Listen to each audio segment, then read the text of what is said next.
নমস্কাৰ। ইতিমধ্যে আমি সকলোৱে গম পাইছোঁ সুপ্ৰিম কোৰ্টৰ পৰা আমাৰ NIOSৰ যি অৰ্ডাৰ কপি আহিব লগা আছিল ইতিমধ্যে আহি পাইছে। সেয়েহে আমি নথৈ আনন্দিত আৰু সকলোৱে গম পাইছোঁ যে আমাৰ অৰ্ডাৰত স্পষ্টভাৱে লিখিছে যে 18 মাহৰ যি আমাৰ কোৰ্চ আছিল, নিশ্চয়কৈ সকলোৱে আমি জানো আমাৰ 18 মাহৰ কোৰ্চ আছিল বুলি আমি মানি লৈছোঁ, কিয়নো প্ৰতিজন NIOSৰ প্ৰাৰ্থী আছিল কৰ্মৰত স্কুলত ইতিমধ্যেই কাম কৰা শিক্ষক আছিল। সেয়েহে 18 মাহতেই আমাক চাৰ্টিফিকেট সকলোকে প্ৰদান কৰিছিল আমাৰ NIOSৰ ফালৰ পৰা। সেয়েহে আজিৰ আমাৰ যি 18 মহীয়া আমাৰ চাৰ্টিফিকেটখন আছিল সেইখনকে ভেলিড বুলি সম্পূৰ্ণৰূপে ঘোষণা কৰিছিল। ইতিপূৰ্বেও সুপ্ৰিম কোৰ্টৰ পৰা ভেলিড বুলিয়ে কোৱা হৈছিল, যদিও কিছু খোকোজা লাগিছিল আৰু কোনো ৰাজ্যত বা আমাৰ অসমৰ DWত যি আমাৰ 5,500টা পদৰ বিজ্ঞাপন দিছিল, তাতো আমাক NIOSৰ খিনিক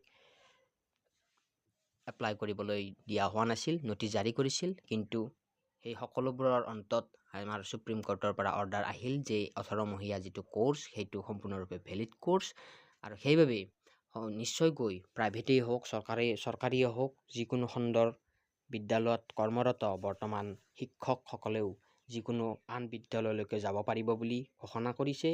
অৰ্ডাৰ কপিত উল্লেখ আছে, প্ৰমোচনেই হওক বা আন বিদ্যালয়লৈ যোৱাই হওক। এইখিনিতে কথা এটা আছে যে আন বিদ্যালয়লৈ যোৱা বুলি কওঁতেই স্পষ্টভাৱে আমি গম পাম যে ফ্ৰেছ ৰিকুৱাৰমেণ্টত আমি কি কৰিব পাৰিম, এপ্লাই কৰিব পাৰিম NIOS DLED প্ৰাৰ্থীখিনিয়ে, কিয়নো তাত উল্লেখ কৰিছে যে আন ইনষ্টিটিউটলৈ আদাৰ ইনষ্টিটিউটলৈ আমি কি কৰিব পাৰিম, যাব পাৰিম।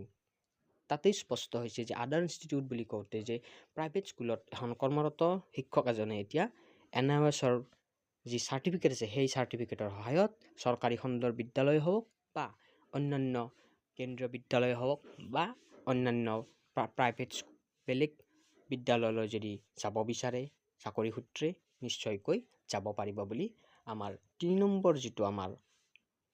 নম্বৰ অৰ্ডাৰ কপিৰ 3 নম্বৰত আমাৰ কি কৰিছে সেইটো স্পষ্টভাৱে উল্লেখ কৰিছে।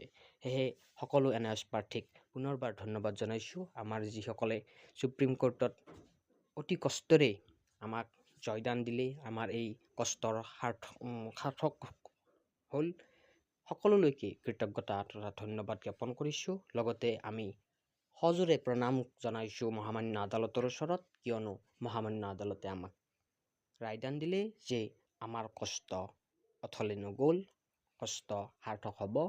আৰু নিশ্চয়কৈ যিহেতু NIOS বহু প্ৰাৰ্থী আমাৰ DWৰ এডভাৰ্টাইজত এপ্লাই কৰা নাছিলে, সেইসকলেও পুনৰ আমাৰ ৰিপৰ্টেলেই হওক বা ৰিএপ্লাই হওক অফলাইন অনলাইন কোনোবা এটা মাধ্যমত নিশ্চয়কৈ এপ্লাই কৰিবলৈ পাব, নিশ্চিত থাকক।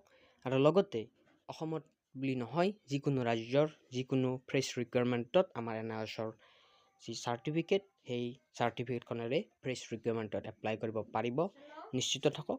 ধন্যবাদ। জয় অসম।